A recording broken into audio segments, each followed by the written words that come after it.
안녕하세요. 헬로헬더입니다. 기록적인 폭염과 열대야 고생 많으셨죠? 이제는 좀 고개를 숙였습니다. 하지만 여전히 그 열기가 남아있죠? 올해는 9월까지도 길게 좀 늦더위가 기승을 부리겠는데요. 그래서 휴가철이 지나서도 피서 가시는 분들 좀 많으실 것 같아요. 남들 다 가는 흔한 피서지 말고 조금 더 특별한 곳으로 오늘 여러분들을 안내하도록 하겠습니다. 지금부터 함께 하시죠.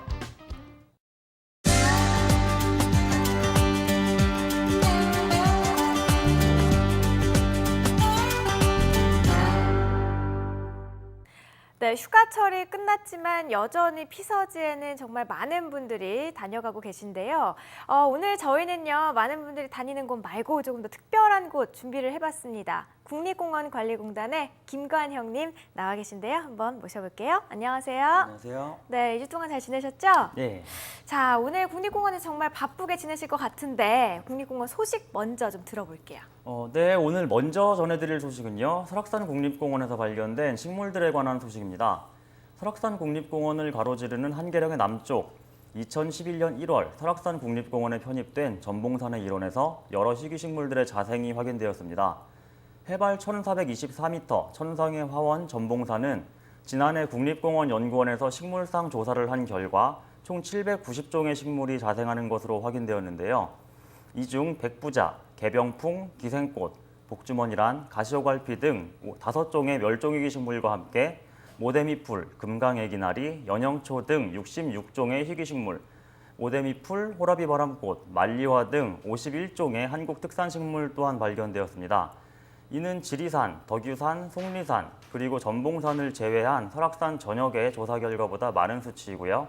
이렇게 많은 종이 자생하는 이유로 전봉산이 남방계 식물의 북방 한계지임과 동시에 북방계 식물의 남방 한계지로서 고도에 따라 남북방계 식물이 모두 자생하고 있는 점과 1500m에 가까운 아고산대의 특성, 산림유전자원 보호구역 지정으로 높은 보호를 받고 있는 점, 탐방 예약제의 실시로 적절한 탐방객 관리가 이루어진 점 등을 들 수 있겠습니다. 네, 설악산 국립공원에 있는 이 전봉산. 정말 희귀종의 숫자로만 본다면 지리산이나 덕유산, 속리산 같은 이런 큰 산보다 훨씬 더 많다고 하니까 정말 자연의 보고라는 말이 어울릴 것 같습니다.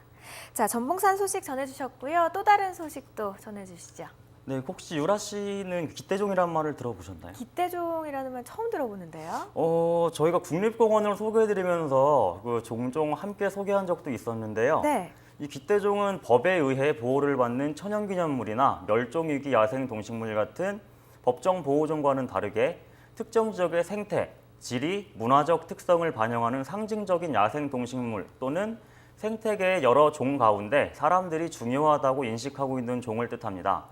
지리산의 반달가슴곰과 희열이, 다도해 해상의 상괭이와 풍란, 설악산의 사냥과 눈잣나무, 내장산의 비단벌레와 진노랑 상사화 등 전국 19개 국립공원의 기대종은 각 공원 2종씩, 설악산과 월악산은 사냥이 중복되어 모두 37종입니다.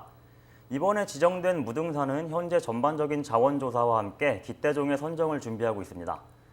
국립공원에서의 지정뿐만 아니라 정부 차원에서도 기대종의 지정과 홍보가 이어지고 있는데요. 올해 정전협정 60주년을 맞아 환경부에서는 비무장지대를 대표하는 기대종으로 두루미를 선정했습니다. 특정 지역의 생태계를 반영하는 야생동식물 기대종, 한 지역을 대표하는 상징이 되는 만큼 많은 시민들이 관심을 가지고 보호해 주시기를 부탁드립니다.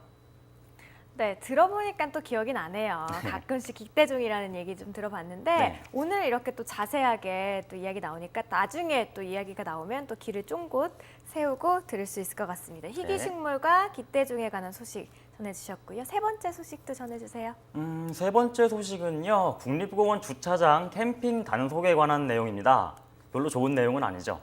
캠핑카나 캠핑 트레일러의 소유자들이 성수기 국립공원 주차장에서 여러 면의 주차 공간을 차지하면서 공공연히 캠핑을 하여 다른 이용자들의 불편 민원이 잇따랐습니다. 이에 월악산 국립공원에서는 닷돈제 야영장 주차장에서 캠핑카와 캐러반을 이용한 야영 행위에 대한 계도를 실시합니다. 주차장 캠핑은 자연공원법상 지정된 장소 외 야영 행위에 해당되며 적발 시 50만 원 이하의 과태료가 부과되는데요. 이렇게 규정에 어긋남에도 그동안 주차장 캠핑이 암암리에 이루어졌습니다. 많은 이용객들이 민원을 제기한 만큼 앞으로는 적극적으로 개도 및 단속에 나설 것임을 밝혔습니다.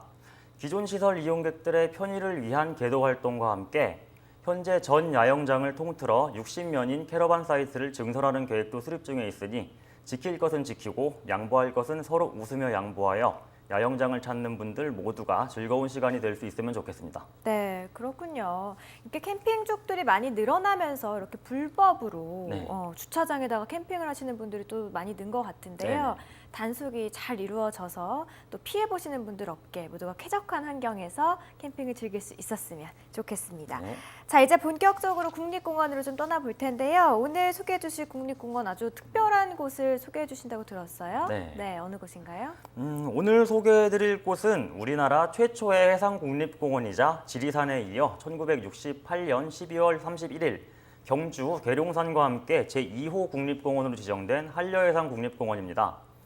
한려해상국립공원은 경상남도 거제시 지심도에서 전라남도 여수시 오동도에 이르는 국립공원으로 총 면적 535km에 이르며 이 중 76%인 408제곱킬로미터가 해상 면적에 해당됩니다. 광대한 면적의 공원구역이 산재되어 있어 관리사무소 하나로는 전체를 다 관리하기 어렵기 때문에 1987년 한려해상국립공원 사무소의 개소 이후 2000년에 한려해상국립공원 동부사무소를 개소하고 이후 여러 개의 분소를 개소해 체계화된 운영을 하고 있습니다. 네. 경상남도 거제부터 전남 여수까지 이렇게 남해를 아우르는 거대한 국립공원인데 이렇게 커다란 하나의 국립공원으로 좀 관람을 하기에는 사실 포인트를 잘 못 잡을 것 같아요. 어디를 가보면 좋을지 설명 좀 해주세요. 네, 한려해상국립공원은 면적이 넓기 때문에 그 6개의 지구, 금산, 사천, 남해대교, 거제 해금강, 통영 한산지구, 여수 오동도지구 이렇게 6개의 지구로 나뉘어져 있는데요. 이 지구마다 특징이 아주 뚜렷합니다.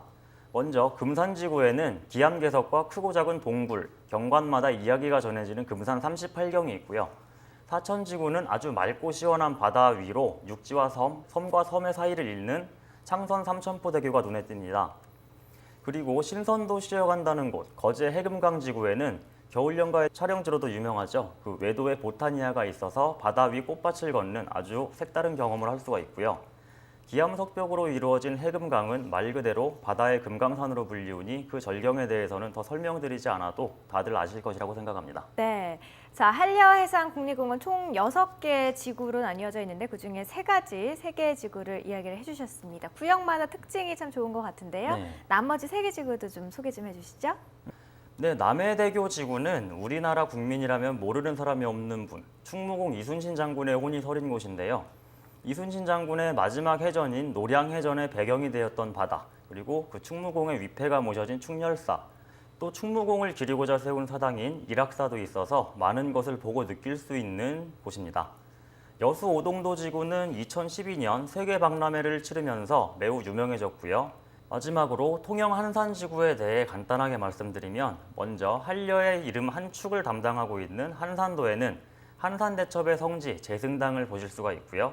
미인도라고 불려질 정도로 아름다운 섬 비진도가 위치해 있습니다. 이 비진도는 자갈밭과 백사장을 동시에 거닐 수 있는 해변을 가지고 있고 섬의 경관이 매우 빼어납니다. 자, 길게 설명을 해주신 게 아니라 6지구의 각각 이런 구역마다 포인트만 쏙쏙 잘 뽑아서 설명을 해주셨는데 이렇게나 가볼 곳이 참 많은 것 같습니다. 넓고 또 게다가 볼 것도 많고 네. 도대체 어디를 가면 좋을지 아직까지 좀 감이 안 잡히거든요. 저처럼 이렇게 좀 욕심 많은 분들 또 이런 분들이 또 가면 좋은 곳이 있다고 들었어요. 네, 한려해상국립공원에는 바다 백리길이 있습니다. 한려해상국립공원은 6개 섬, 한 섬당 1개 구간씩 자리한 길인데요. 새로운 길을 낸 것이 아니라 섬의 주민들이 나무를 하러 다니거나 생계를 위해 이용하던 길을 활용하여 조성한 것입니다. 섬과 섬은 뱃길로 연결하고 각 섬은 걸어서 둘러볼 수 있도록 조성해서 바닷길에서의 재미와 섬에서의 재미를 함께 느낄 수 있도록 하기 위해 조성되었는데요. 백리길은 총 6개의 섬 42.1km로 미륵도 다락길, 한산도 역사길, 연대도 지객길, 비진도 산옥길, 매물도 해품길, 소매물도 등대길로 조성되었습니다. 이곳에서는 해상국립공원으로서의 특징과 역시 섬 사람들의 생활을 소개하는 탐방 프로그램이 운영되고요. 홈페이지에서 각 코스별 교통편과 관람 포인트를 확인하실 수 있습니다. 네, 남해 바다의 광활함과 아름다움을 품고 있는 곳 바로 한려해상 국립공원입니다. 피서와 휴식이라는 두 가지를 동시에 다 잡을 수 있는 여러분들에게 정말 필요한 힐링을 할 수 있는 곳이기도 하니까 아직도 여행 계획 중이시라면 이 바다를 품은 한려해상 국립공원에서 힐링하고 오시는 건 어떨지 저희가 자신 있게 좀 추천을 해드립니다. 자, 오늘은요 국립공원관리공단의 김관형님과 이야기 나눠봤습니다. 오늘 말씀 고맙습니다. 고맙습니다. 네, 헬로웨더 오늘 준비한 소식 여기까지입니다. 저희 헬로웨더를 다시 볼 수 있는 방법 아래로 나가고 있습니다. YTN 웨더 홈페이지 또 애플리케이션도 있거든요. 다운받으셔서 꼭 다시 보시면 좋겠습니다. 저는 다음 시간에 찾아뵐게요. 고맙습니다.